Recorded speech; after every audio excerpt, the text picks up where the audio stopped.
when it comes to the music business is absolutely cutthroat, and building an engaged fan base is really going to make the biggest difference to your success or failure. So, in this segment, we're going to talk about the 5 tips for building an engaged fan base, but doing it in a niche market. Mm, Okay, so niche can be, of course, if you are in a particular genre or subgenre yeah, that's not otherwise mainstream. And there are so many people that have seen incredible success with this. And I said this to a client the other day. I'm like, if you are a sub niche genre and you have 100,000 followers, you're small comparatively, right, to The Weekend, for example, but you are making such a sustainable career for yourself. You're for making sure. money, like you're crushing it. So don't feel like you can't thrive in literally any genre of music. Yeah, it's all about just having the fan base that's there. If you can find your niche, I mean, you can have a pretty good career even if you only had 500 hardcore fans. Like you could make a nice, living on that because um especially when you are in the more just kind of mainstream, like say like when you're trying to compete against artists like The Weekend, you're competing with a lot of other kind of things, and it's kind of Weekend has a lot of casual listeners. Not everybody that listens to The Weekend is like super hardcore. But then if you look at some of these more smaller kind of artists, like their fan base just gets like rabid for them, and so Well, so and that's what now you're looking for. So now we're going to talk about how you can do this for yourself. All right. So number one, when it comes to building an engaged niche fan base, you have to find your unique sound. All Mm. right. So this comes with obviously if you're like a rapper, right? So when we have like cloud rap, horrorcore, glitch hop. I know drill is something that is also taken off. So you can go Grime. yeah, you can go very, very narrow with what you're doing. Just make sure it's kind of your unique sound, right? And that can allow you to really launch in a way because people kind of appreciate that you're coming out of left field and doing something that's different. For sure. And it's like, you can take artists like even like Odd Future and like Tyler the Creator who, really created their kind of niche sound. Obviously, kind of branching off things that like Neptunes and stuff did, but nonetheless, like really kind of had their own sound with Odd Future that Tyler kind of stuck to. And they had such a rabid fan base. And Tyler's fans have such a rabid fan base because he was just kind of in his own lane. So like when you are starting out, a lot of times his artists were like, "Oh, I want to kind of sound like this," and it's like, "What's going on right now with who the Right. big artist is right now?" And that's good because you're trying to learn like songwriting skills and you're doing stuff, and you could try that stuff. But I kind of try to incorporate those aspects into what you are doing and find your own way to kind of niche that out a little bit. So just don't be afraid to kind of experiment and don't just try to go with what's hot. Stick to what you kind of do because you could be creating a sound. Love it. Then number two on creating a killer fan base based on a niche kind of marketing play that you do, utilize social media to its fullest. All right. So social media really is your secret weapon.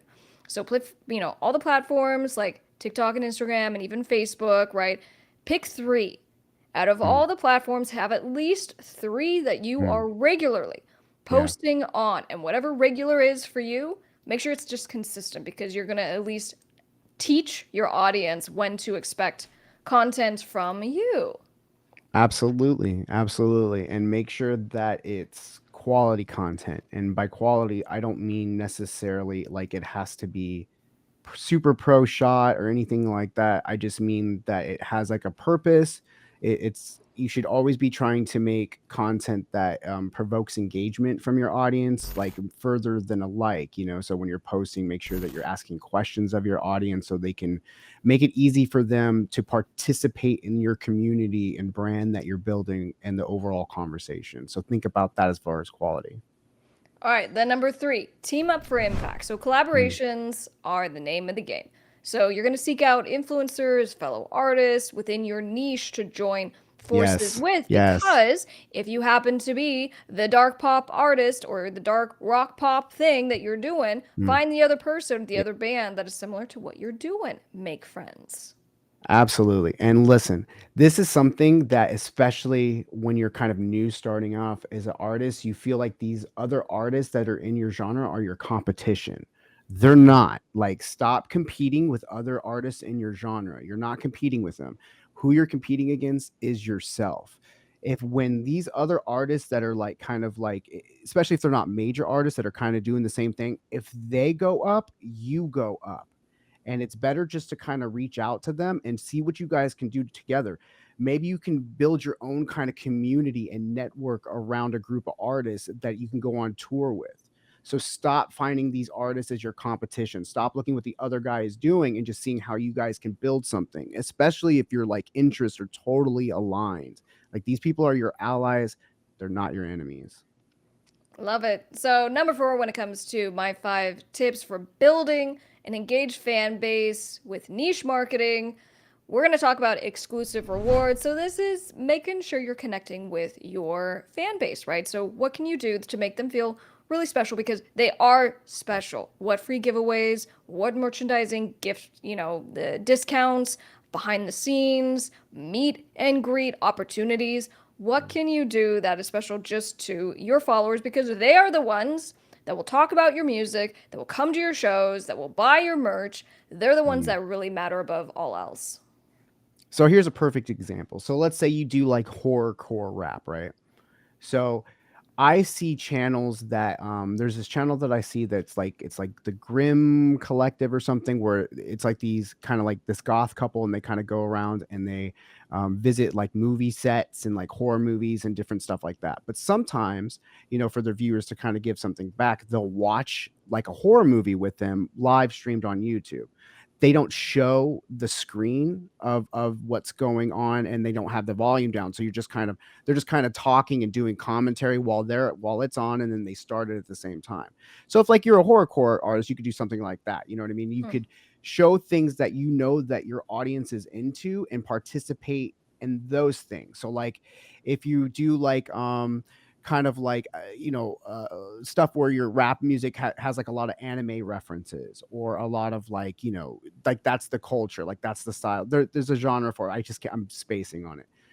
But you can have like, live, games like card Pokemon, like unveiling cards or unwrap things, or just different things that that your audience is specific. If it's video games, play some video games online with your crowd. There's Yeah. different things that you can do to connect. Yeah, the video game live streaming thing is really popular for artists. It's a way to kind of cross over into a totally different thing. So And don't then be afraid that of TikTok either, because to live stream on TikTok, because TikTok is pushing people out live streaming, even if you don't have a big yeah. audience right now, at a really high rate, as opposed to like Instagram, where that's just kind of just going to your followers more so. TikTok will push you out right now. So if you're not Right. on TikTok, you need to be, and just try it. Try it at different times. All right, so that brings me to number 5, which is to engage in the niche communities. All right, so we talk about things like Facebook groups, right? Discord communities, but go and seek out where the people are and the fans are to the type of music that you are trying to do. Because if it is kind of a niche market, I find that the fans and the audiences in those groups are so much more like hungry and on it, and it's really amazing. So it's almost a way to speed up your success, but you have to go and actively find the audience that you want and then make friends. Go and actually engage in those niche communities. Yeah, absolutely. One that I can really recommend is one called Make Pop Music. They even if you're not making pop music, there's so many production techniques and stuff in there that they talk about, and everybody's there in the community kind of help each other and give each other tips, and just always be networking, always be trying to level up your sound. I know we also have a top music attorney student group on Facebook where you can also come and ask, questions and network with other people. I think we have like 700 members plus in the group right now. Yes, exactly. So with our music business community, it is over 700 members, and that's exactly right. It's come and make friends, and in the group there are people who are artists and music producers and record label owners, and so that's the exact type of example that goes to this. Go and at least make friends in the type of community that you want to grow in. For All right, sure. and then I'll tell you what, we did 5, but let me give you a bonus. Let's talk about targeted advertising. Now, I'm very Yes. much when it comes to marketing in general, don't just go and dump a bunch of money into Facebook, Instagram, YouTube ads without Blindly. knowing what's going to Yeah. work. Okay? And what the way that you're going to know something works is if it does well organically. Okay, so if it's getting engagement, if it's getting responses and shares and that kind of thing, then it makes sense for you to go and put a little money on it via ads. Test your content. Like you can test your stuff in stories, you can test your stuff in, in your reels and just different things like that. Like see what is performs best organically first before you do any ads. And take the time. There's like a million YouTube videos that teach you how to do targeting marketing ads on Facebook, through Facebook ads. Start getting familiar with this. Like don't just blow money on hire, like I'm going to hire somebody that that knows how to do this stuff. Like learn how to do it, so at least when you hire these companies you're not going to get ripped off. So definitely get into that. So, time's ticking, guys. You have to make sure that the music industry is not going to wait for you. It's moving at lightning pace, and so for you to build an engaged fan base is really important, and it's important that you start on that today. Stop waiting. Oh, I'm just Yeah. waiting for the thing to be done. No, you can start building your presence on social media without your album being ready, without your single being ready, without anything being ready, because guess what? You can promote yourself. You can promote your personality. You can talk about your process. Hey, waiting on the album because the mixing is still Mhm. not done. So remember, it's about you taking action, and you can have a fantastic, engaged fan base by following these 5 steps.